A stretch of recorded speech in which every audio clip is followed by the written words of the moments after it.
اعوذ باللہ السمیع العلیم من الشیطان الرجیم من ہمزہ ونفخہ ونفثہ بسم اللہ الرحمن الرحیم ولا تقتلوا النفس التي حرم اللہ الا بالحق.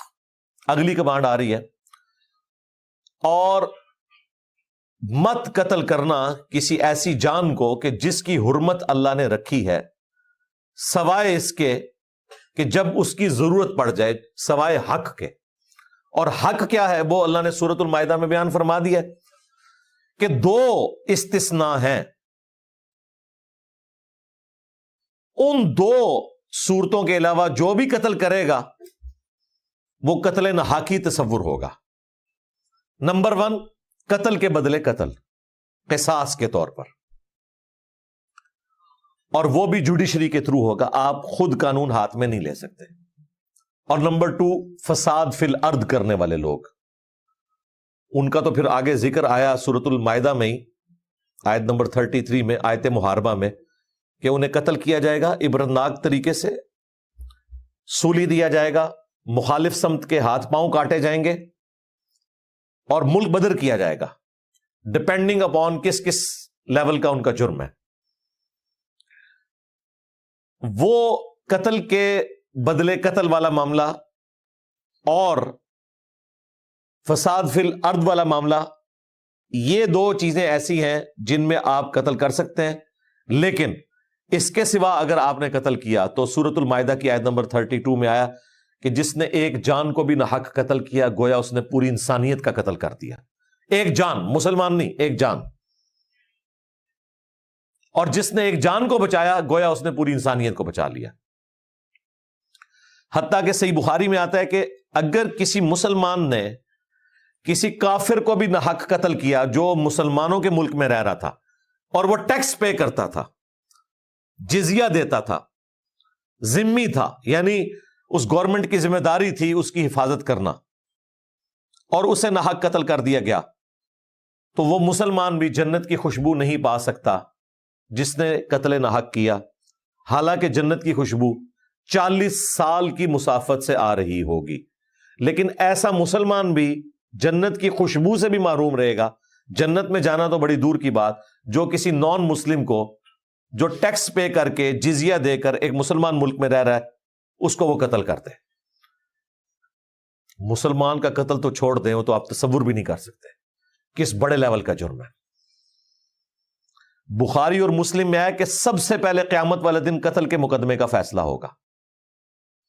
سنن نبی داؤد میں آیا سب سے پہلے قیامت کے دن نماز کے بارے میں سوال ہوگا. بخاری مسلم میں آیا سب سے پہلے قتل کا مقدمہ ڈسکس ہوگا. سنن نسائی میں آیا کہ حقوق اللہ میں سب سے پہلے نماز کا مقدمہ ڈسکس ہوگا، اور حقوق العباد میں سب سے پہلے قتل کا مقدمہ. لہذا وہ بخاری مسلم کی حدیث سے سمجھ آ گیا کہ وہاں پر جو سب سے پہلے ڈسکشن کا معاملہ ہے حقوق العباد میں سے. اور جامعہ ترمذی میں حدیث ہے، سنن نسائی میں حدیث ہے کہ مقتول قیامت کے دن اپنے قاتل کو پیشانی کے بالوں سے پکڑے گا، اس حال میں کہ اس کی رگوں سے خون بہ رہا ہوگا، اور وہ اسے گھسیٹتا ہوا اللہ تعالیٰ کے عرش کے پاس لے جائے گا اور کہے گا کہ اے اللہ آج مجھے انصاف دلا کہ اس نے دنیا میں مجھے کیوں قتل کیا تھا. یعنی اس کا اور اللہ کا کوئی پردہ نہیں ہوگا. ظاہر ہے کسی انسان کے ساتھ سب سے بڑی زیادتی یہی کی جا سکتی ہے کہ اس سے اس کی جان لے لی جائے. وہ اللہ تعالیٰ نے انسان کی جو زندگی رکھی ہے وہ اتنی ہونی ہے، لیکن اس کا جو ایگزٹ والا معاملہ ہے ہر بندے کا ڈیفرنٹ ہے. دنیا میں قانون اس پر لاگو ہوگا اور آخرت کی سزا بھی ہوگی. پھر جامعہ ترمذی میں حدیث ہے اللہ تعالیٰ کے نزدیک پوری دنیا کا تباہ و برباد کر دینا یہ زیادہ آسان ہے بنسبت اس کے کہ کوئی شخص کسی مسلمان کو قتل کر دے.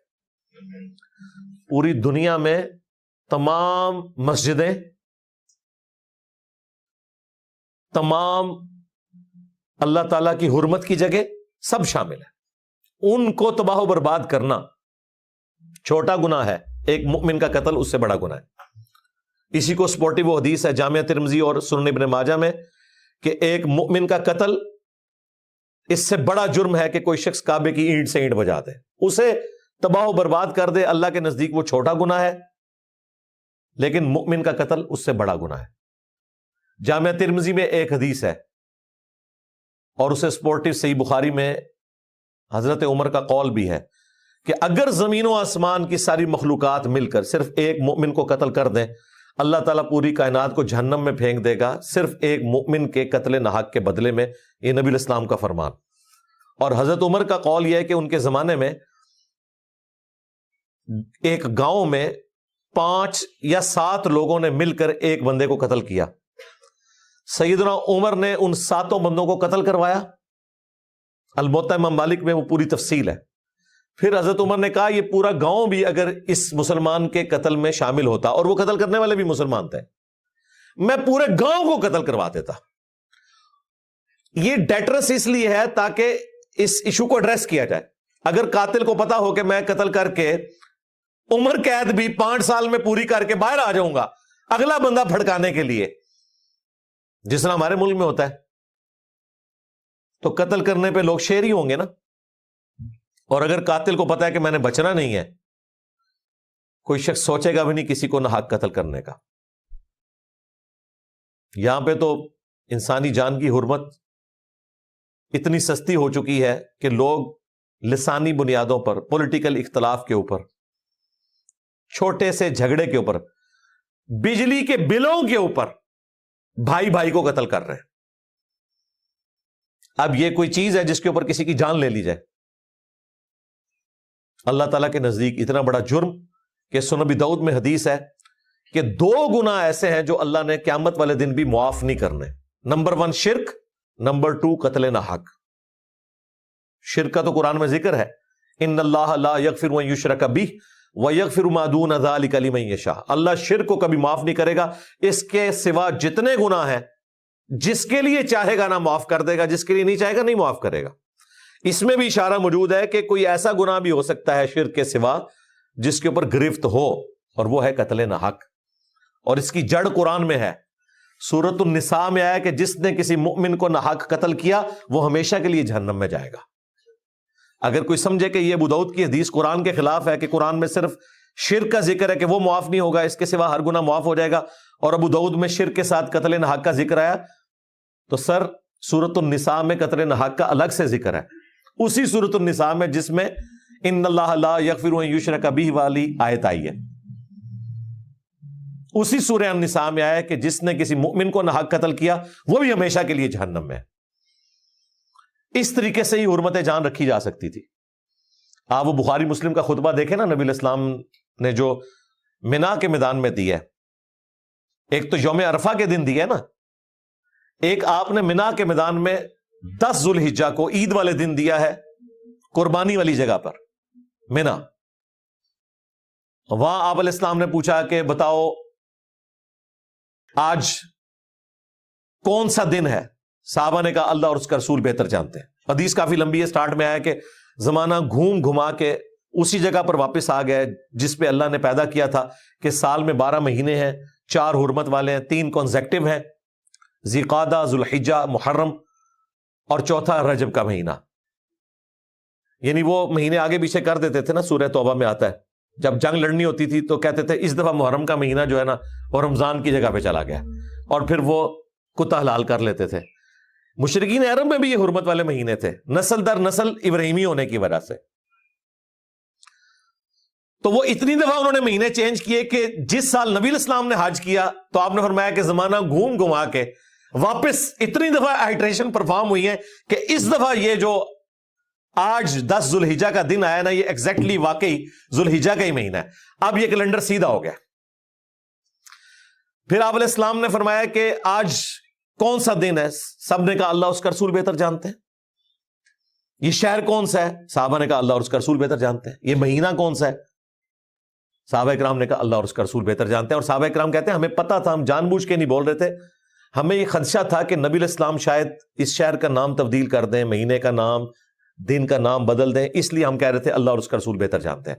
تو پھر آپ علیہ السلام نے پوچھا کیا یہ شہر مکہ نہیں ہے حرمت والی جگہ؟ یہ مہینہ ذو الحجہ کا حرمت والا نہیں ہے؟ اور آج کا دن یوم النحر، قربانی کا دن 10 ذو الحجہ۔ سب نے کہا بلا یا رسول اللہ۔ تو آپ نے فرمایا جس طرح یہ شہر مکہ یہ حرمت والا مہینہ اور آج کا حرمت والا دن اللہ کے حضور حرمت رکھتے ہیں نا، اسی طریقے سے ایک مسلمان کی جان، مال، عزت، آبرو دوسرے کے اوپر حرام ہے۔ یہ اس لیے بتایا کہ لوگ کعبے کی حرمت کا تو خیال رکھیں گے، 10 دفعہ سوچیں گے کعبے کی بے حرمتی کرتے ہوئے، لیکن کسی کی جان، مال، عزت، آبرو لوٹتے ہوئے شاید نہ سوچیں۔ اور یہی پریکٹیکلی ہوا ہے۔ حقوق العباد کو لوگ پس سے پش ڈال دیتے ہیں، حقوق اللہ کو بڑی چیز سمجھتے ہیں۔ نبی علیہ السلام کو پتا تھا، اس لیے آپ نے فرمایا جس طرح مکے کی توہین کرنا حرام ہے، اسی طریقے سے ایک مسلمان کا دوسرے مسلمان کا خون بہانا، چاہے وہ قتل کی فارم میں ہو یا اسے زخم پہنچانے کی فارم میں ہو، اس کی عزت، آبرو، مال لوٹنا، یہ اسی طریقے سے حرام ہے۔ پھر آپ علیہ السلام نے صحابہ سے پوچھا کیا میں نے اپنے رب کا پیغام تم تک پہنچا دیا؟ سب نے کہا بلا یا رسول اللہ، آپ نے پہنچایا، آپ نے حق ادا کیا، آپ نے ہماری خیر خواہی فرمائی۔ پھر حضور علیہ السلام نے 3 دفعہ آسمان کی طرف انگلی کی اور صحابہ کی طرف، اللہم اشہد، اللہم اشہد، اللہم اشہد، اے اللہ گواہ رہنا، اے اللہ گواہ رہنا، اے اللہ گواہ رہنا، یہ مان رہے ہیں میں نے پیغام پہنچا دیا۔ پھر آپ علیہ السلام نے فرمایا اب یہ تمہاری ذمہ داری ہے کہ جتنے لوگ یہاں موجود ہیں اس پیغام کو ان لوگوں تک پہنچا دیں جو یہاں موجود نہیں۔ بسا اوقات جسے بات پہنچائی جا رہی ہوتی ہے وہ زیادہ یاد رکھنے والا ہوتا ہے بنسبت اس کے کہ جو بات پہنچا رہا ہوتا ہے، اور یہ بات بھی ویلڈ ہوئی۔ آج سعودی عرب کا چینل ہے، اذان اور اقامت میں وقفہ ہوتا ہے، 10 منٹ کا، 15 منٹ کا، مسلسل احادیث چل رہی ہوتی ہیں۔ ہر حدیث کے اینڈ پہ کیا آ رہا ہے؟ رواہ البخاری، رواہ مسلم، رواہ ابی داؤد، ترمذی، اور میں جب بھی سنتا ہوں میں کہتا ہوں واہ صدق رسول اللہ صلی اللہ علیہ وآلہ وسلم، رسول اللہ نے سچ فرمایا تھا۔ امام بخاری رشیا سے گئے ہوئے، امام مسلم ایران کوشیریا سے، امام ترمذی اور ابو داؤد افغانستان کے رہنے والے، جتنے اماموں کے نام لے رہے ہو کتابوں کے، ایک بھی عربی نہیں، سب عجمی ہے۔ انہیں بات عربیوں نے پہنچائی ہے، یاد انہوں نے رکھی ہے، اور نہ صرف یاد رکھی، پوری دنیا کو بتائی۔ قیامت تک کے لیے لوگوں کی عبادات، معاملات انہی حدیث کی کتابوں پہ ڈیپینڈنٹ ہیں جو اجمیوں نے کلیکٹ کی۔ آج بھی 20% مسلمان عربی ہیں، 80% جو ہے نان عربک ہے، اجمی۔ بہرحال قتل ناحق کے اوپر ڈسکشن ہو رہی تھی، تو قتل ناحق اتنا بڑا جرم ہے